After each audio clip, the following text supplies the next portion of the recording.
Greetings, everyone. I'm Kyra Hardwick, and it is my pleasure to be your moderator today.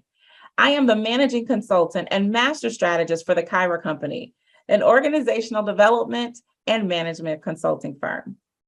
Joining me today to discuss forging profitable partnerships are two dynamic women. First, Desiree Rogers is a leader, communicator, strategist, and connector. She is the co-owner and CEO of Black Opal LLC, which owns Black Opal and Fashion Fair Cosmetics. These brands produce vegan, natural makeup, and skincare products primarily for the ethnic market. Fashion Fair was the subject of a recent award-winning documentary and was named one of the emerging beauty brands in 2022 by Women's Wear Daily. Rogers has redefined every leadership position she has held, while playing a major philanthropic role in her community. Consistently acknowledged as an innovative leader with a proven track record, her expertise includes revitalizing mature brands, building stellar teams, delivering positive financial results, and creating sustainable brand strategies. And my next guest, Nikki Porcher, is the founder of Buy From a Black Woman. She has made it her mission to help empower, educate, and inspire Black women business owners across the nation and spread the awareness of why it's important to support and buy from a Black woman. Her nonprofit ensures that Black women have the tools and resources in order to succeed as entrepreneurs. From serving in the armed forces and an extensive history of working with nonprofits and teaching in the public school system, Nikki's mission is to support and provide tools and resources to help Black women business owners. She continues to live out her vision with community-based classes, online workshops and webinars, and one-on-one mentoring services. With an academic background in business marketing and advertising design, she does all of this community work that comes so easy to her with a quintessential Jersey girl flair. Ladies, thank you so much for joining us today. Thank you. Thank you so much. I'm so happy to be here. We are going to talk about forging powerful partnerships. And oh my goodness, we're going to jump right in by addressing what we know to be the elephant that shows up every time Black women have the conversation about working together. So let me ask you this. What is the first thing that comes to mind when you hear this? Black women can't or don't work well together. Nikki, what's your thought? Lies. That's a whole lie that, my whole organization is built on the concept that Black women do work with each other. They support each other. They're here for each other. So when I hear that, I'm like, well, I don't know what Black women you're talking to are about, because the ones in my communities, we're here for each other. So the first thing I think about, like, that's a whole lie. It's a lie. It's just a lie. It's not true. It's just a lie. It's just a lie. Desiree, what's your thought on that? I'm not listening. I'm not listening. I'm just not listening. It's ridiculous. And I think it's this myth out there, that Black women can't be together. They can't work together. There are groups of them that can work together, other groups that can't work together. Let's stop it. Just stop it. Don't want to hear it. Don't want to think about it. Not going to think about it. It's done. It's a lie. We're burying it today. You have the authority on it today. We're not having it. So we're going to talk about what it really does mean and how we actually forge powerful partnerships with a Black woman. So Desiree, I'm going to pose this question to you. What does a powerful and very profitable partnership with a Black woman look like? What does it feel like? Tell us about it.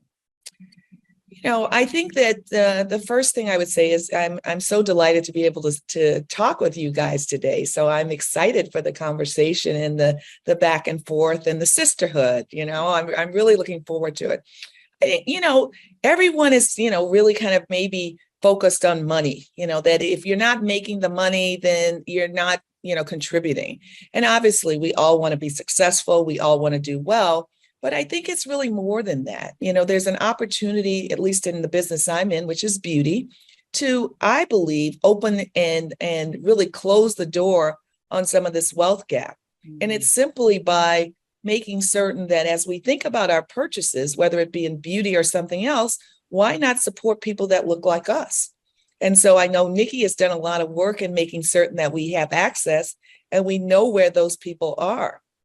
And so I really believe that we can create the wealth that we need to create ourselves by being supportive of one another, and I'm seeing more and more of that. So I'm super encouraged to see that happening. And for Cheryl and I, that's my business partner, we're hiring Black women. We are associated with partnerships with firms that are growing, whether it be product development, public relations, lawyers, really consciously thinking about how can we support other people that look like us? And then from a philanthropic standpoint, what can we do for young women? It could be just a phone call, just being a mentor, answering a question on text, being available.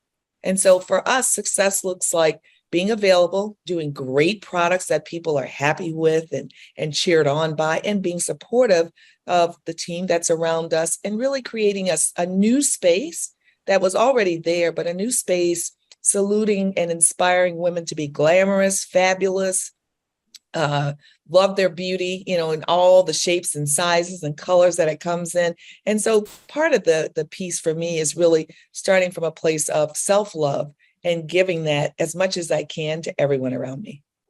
I mean, Desiree, you encapsulated the epitome of what partnerships look like, and not to mention, I felt that what it actually feels like as a Black woman to really leap and jump into that space.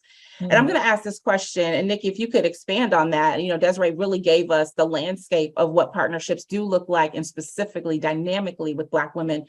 But in the work that you're doing, Nikki, how have you qualified or quantified the importance to the survival or success of partnerships with Black women for Black women? Like, how have you really realized that?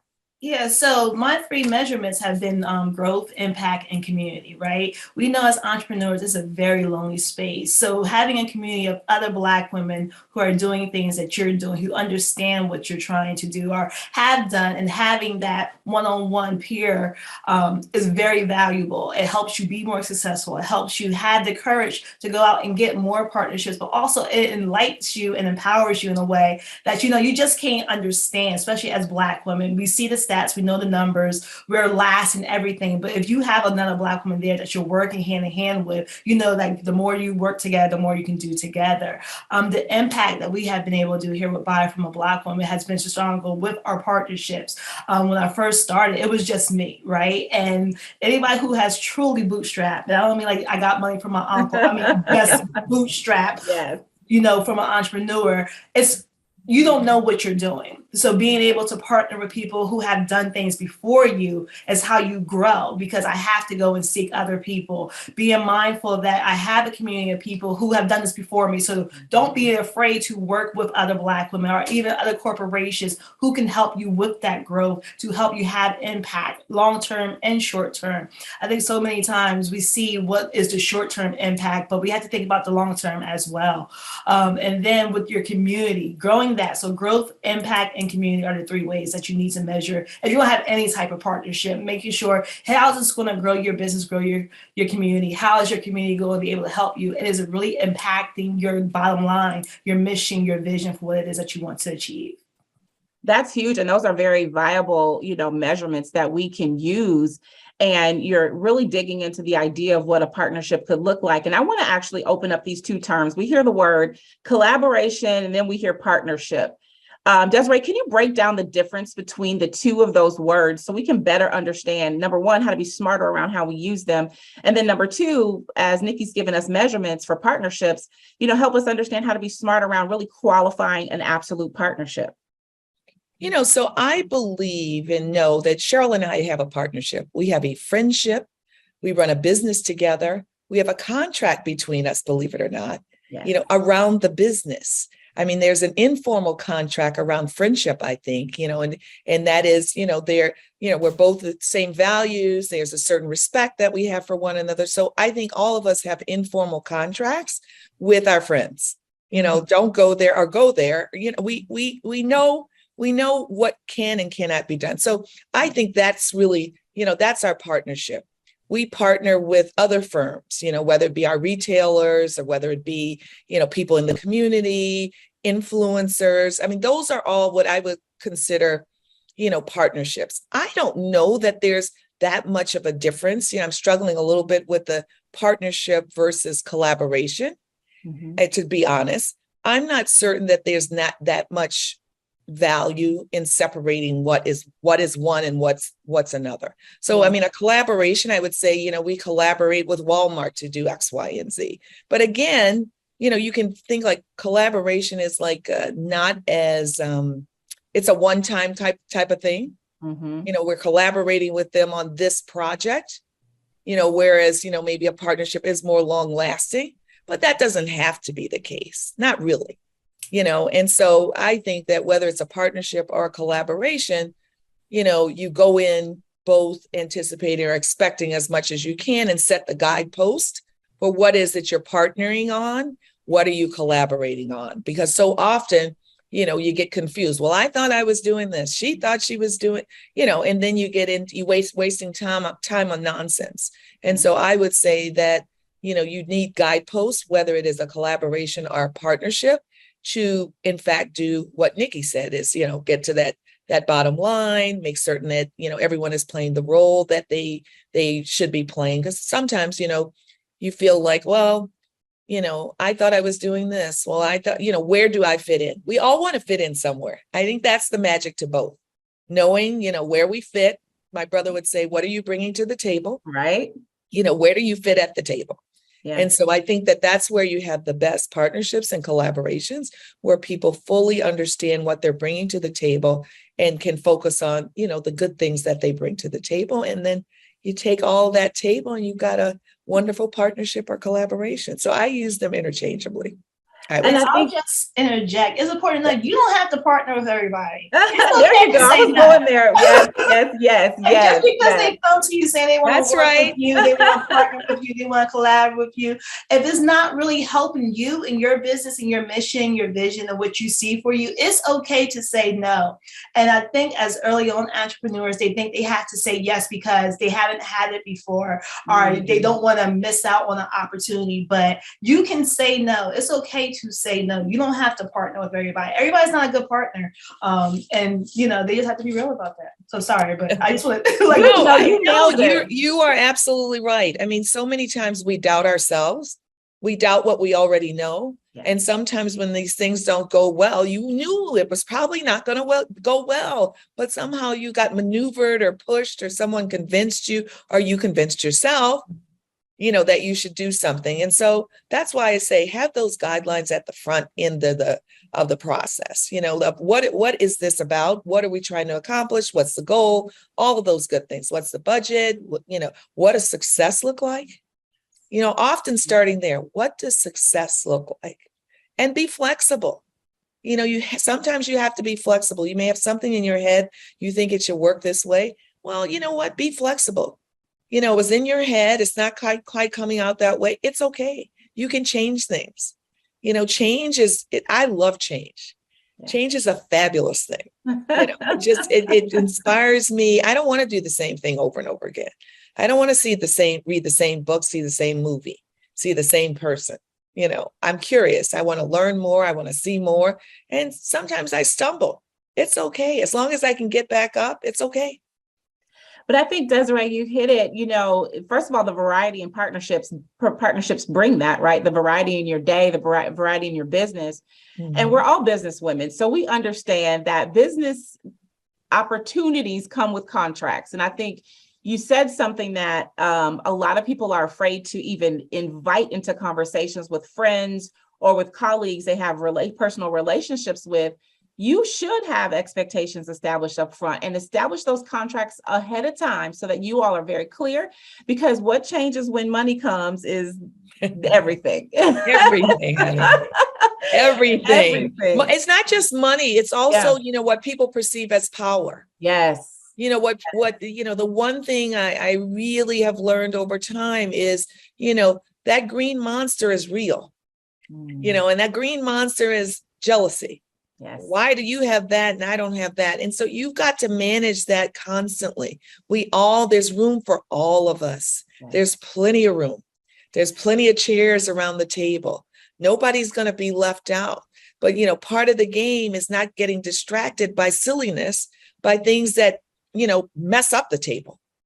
That Let's is sit so down and true. work through it. I use a table as an analogy because, people think, well, there's only so many chairs. Bring another table, bring some more chairs. It's all going to be good. But if we can't even sit down to start the meal because we're arguing about this and that, and it's just silly. Have a seat. Let's get to it. I was going to say there's probably a Black woman out there anyway that makes tables, chairs, creates event spaces, right? So Nikki, let's talk about that. We're doing all kinds of things. We don't have to look hard for amazing Black women that are bringing amazing programs, products, and services to the market. Let's talk about it in this way. Let's use the table as our continued analogy. But the consumer market, just like the workforce, is multicultural, right? So dynamically, we then have to think about generationally, what does that look like as we're working together in partnerships? And so I'm going to ask this question of you, Nikki, and help us understand how you've seen it in the work that you're doing. How are we including our Gen Xers, our millennials, our Gen Zs, and our boomers in this process of developing profitable partnerships? And I'll go a step further with you, more so from the education and resource access space. How are we doing that to make sure that we all understand how to play well together? Yes, so we've seen the influx of financial resources, right, that people are throwing at Black women, and it's great and it's amazing. Like, I love it. That's why here at Buy From Black Women, we also started a grant in 2016 before, the cool kids was like, oh, Black women businesses. But they didn't know. They didn't know. Right. Now they know.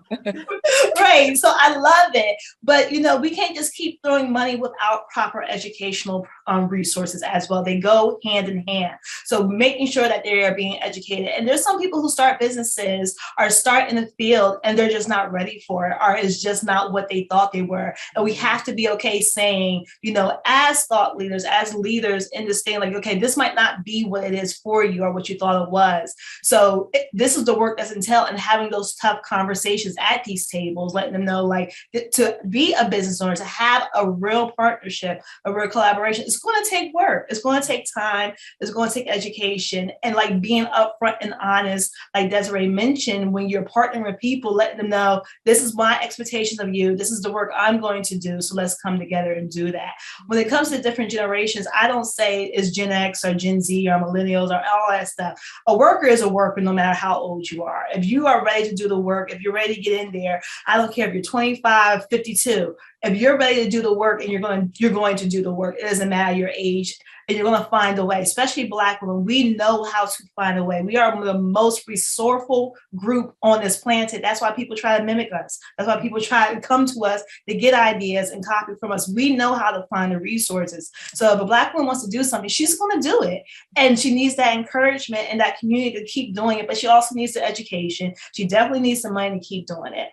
What we have a directory of businesses owned by Black women, right? We have hundreds of businesses in all different type of avenues owned by Black women. So there's really no excuse not to buy from a Black woman, or not to support a Black woman, or to partner with a Black woman, because we really, as I mentioned, have it all. We have tables, we have chairs, we have linens, we have cords, we have balloons. We even have the confetti to throw when we're ready to celebrate, right? Yes. We got it all. So you can actually do this and thing. You have makeup. We just signed up. And we have, did you? You know what, Desiree? I'm going to reach out to you because I'm going to I love it. Coming Girl, up. We didn't know. We just signed up. Yeah. I love it. Thank you so much. But even with that, stuff like that, sharing resources with each other. Like Desiree found out about Buy From Black, she's like, okay, this is where I want to be. This is how I can, help with that, and being okay with that. As she mentioned, we're not in competition with each other. Wait, let me put a pin in that. Some of us are, and that's cool because, healthy competition. There's plenty of other people to compete with. Okay, that's the point. But at the same time, knowing that if I help you, it's not taking from me. Mm-hmm. If I share resources that help me in my journey, it's not going to make your journey any more harder or easier. And why wouldn't I want you to win, right? Why don't we have more examples of Black women winning? We are still saying the first ever in 2022. It's almost 2023. That's ridiculous. You get what I'm saying? I'm with you. So like. But yeah, I'm with you. I mean, yeah, no, but it's historical, right? So we have to forgive some of that But the first part to crossing over to what you're talking about is understanding the history. The history was that only a few of us were going to be brought into the house, and the others of us were going to be left over here, And so in order, the oppression, the history in this country, the oppression of Black women, what Black women have had to deal with, it still lingers. It takes a long time for us to forget that. And so one of the things we need to do is, understand that history. If we see that we're like not acting the way we think we should, give that a bow and move on and say, you know what, I'm not going to fall into that trap, because that's what whoever they are, that's what they want. That keeps us like tangled in a web over here, and the money's over here, So let's not get tangled in a web. Let's get together. There's plenty of money and food, whatever, to go around. We're all going to be good. And guess what? We're even going to be better if we hold hands and work together. And that goes back to Kyra's that's the answer. Question. Yeah, because when she asks, can Black women work together? We are working together. We are actively working together. So pushing those stories out a lot more is what we need to do. Like when we see a story saying like this happened or whatever, show 3 examples of the opposite. Show 3 examples of Black women working together and how they are profiting together in business and community and life and just striving on that way. So it's our duty to make sure like we are going ahead and change the narrative. No, I agree with you. I mean, more recently, the other thing I find that we do is we don't ask for help when we need it. That's because we're so strong. We think we can do everything. We think we can get it done. We can find a way. We are very resourceful. But one of the things that I think is very important, that we ask for help when we need it. I recently asked a number of Black women in the beauty industry for help. And guess what? They all came to help. They, in their way, and each of them in a different way, said, what do you need? What do you need, sis? I'm going to get that for you. I'm going to help you. Call this person, call that person. And so sometimes you just have to put yourself out there and be available to accept the love and the help coming from other Black women. And Desiree, they're there for you. I was going to say, let me ask this alongside that statement. How did it make you feel when you put your request out for help? Because I think Black women think that there's some veil that's going to be revealed on us, or there's some weakness, light that's going to flash when we ask for help. And tell me, how did it make you feel? And then I have one more question for you associated with that. But how did it make you feel when you had to, or when you decided? Listen, that we put that on ourselves. We're weak because we need help, and so. No, I need help with this business. I want to win. Yes. And I know you know more than I know on this. This is not personal. Yes. These are not women that I had deep relationships with. These are, in many respects, I knew who they were, but strangers to me. Yeah. And I said, you know what? I really need help here. We're trying to, grow these businesses. We've got 2, businesses, blah, blah, blah. We have all of the history of Fashion Fair and the humbleness that it brings to us, that this is a American iconic gem. Yes. We cannot have this fail. Yes. And so it's not about Cheryl and I. It's really about the whole community supporting what we can do to keep our history alive, to keep our history vibrant, to have, people 50 years from now, having this grow bigger and bigger and bigger and bigger and better and all that stuff. And it's not going to take more than Cheryl and I. And so I've invited them to help. We're the stewards, yes, but to help us in any way they can to make the right decisions and not to make so many mistakes on the front end just because we simply don't know. And I have to tell you, it all started in Martha's Vineyard. I just ran over and said, hey, it all started there. And we've had since then phone calls. I've had 2 dinners. I have invitations to X, Y, and Z. I mean, some of the relationships we were developing with retailers has gotten even better because of these ladies, because so many times it's not that we don't want to help. We're all busy, but you need a friend to call and say, hey, can you help Desiree with this? And the person will be, sure, of course, have her call me. You just need to kind of break that ice, as in anything. And I'm finding that there's a very strong network of women in this beauty space that want to be helpful because there's so few of us. We are frozen out of beauty and fashion. There's just not a lot of us on this side of the table making decisions and moving the business. We're in front of the camera, but what about behind the camera? That's good. And That's really good. being kind of the bosses that are making those. There's not a lot of us, not at all. In the beauty space, we spend over $6 billion. You know how much money, how much of that revenue goes to Black-owned businesses? 0.5%. So no matter if all the new independent Black-owned brands did well, we would still have a very small portion. But that's why there's room at the table for all of us to do extremely well, make millions and millions of dollars. So let's not get lost in competing with one another. If you want to buy someone else's lipstick in my foundation, I'm happy with that, as long as they're both Black-owned. I love it.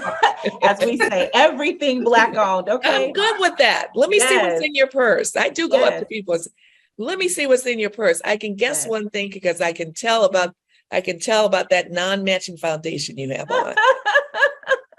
And I will say this, and thank you for breaking that all the way down. And definitely the work that you all are doing to bring to life. I am thrilled. And the documentary is phenomenal. Brands that I literally grew up on as a teenager, having that first $10 to buy my very first tube of lipstick, you'll never forget that moment of liberation in your life. And it was a Black-owned brand. As we really think about how powerful what you all are doing, how incredibly impactful what you're doing, Nikki, is to bring Black women around resources, create opportunities for them to gain access to dollars. I would love to give the Black women that are considering these partnerships some steps, some action, right? How do we take action as Black women as we bring this conversation near a close? Is, what are some of the things, and I think, Desiree, you really did set the stage for this. I'll advance the question. Partnerships come in all shades and sizes with Black women, right?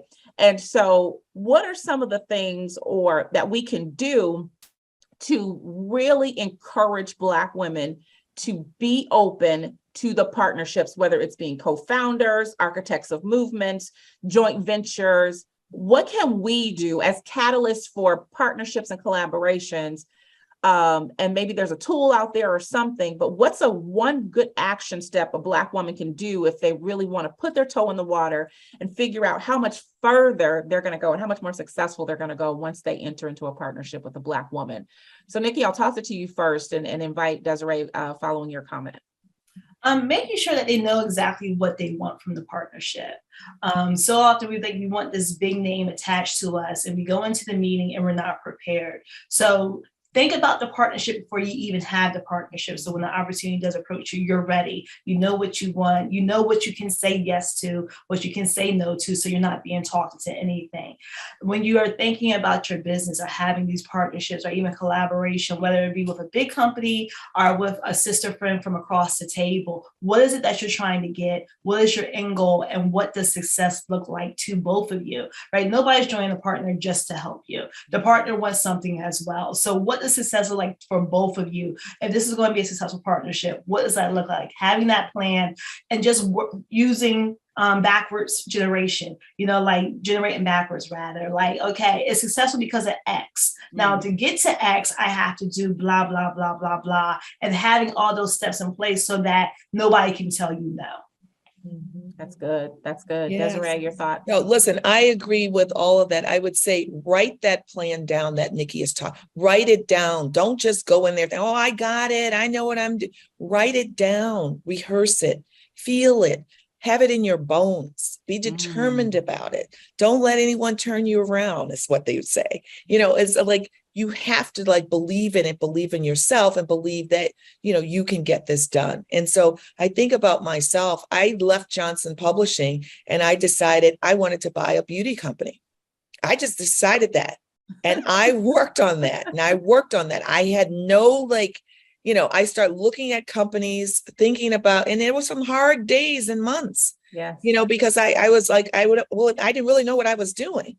I knew what I wanted to do, but I didn't know how to go about it. And so I looked at about 30 different different companies, and I attached myself to some people that were helpful, others that weren't helpful. And so you have to know how to pick it up if something is disappointing, and reposition. If something is going a certain way, it's not quite what you had in mind, you have to speak up. Yes. You cannot be afraid. You never can be afraid.